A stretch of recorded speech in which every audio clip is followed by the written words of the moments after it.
Are you living a life so comfortable you'll never even touch your true potential?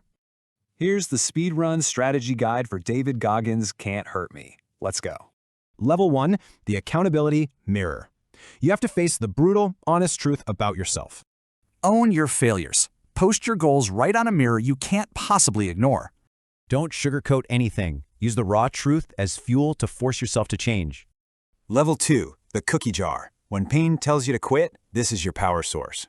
Remember every single past win. Pull one out to remind yourself how tough you really are. Level 3, the 40% rule. Your mind is built for comfort. It wants you to quit early. When your brain is screaming that you're done, you're only at 40%. You got more.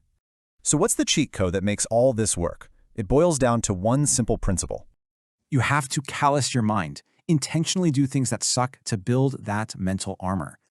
Okay, you've got the strategy. Now it's time to actually go and execute the mission.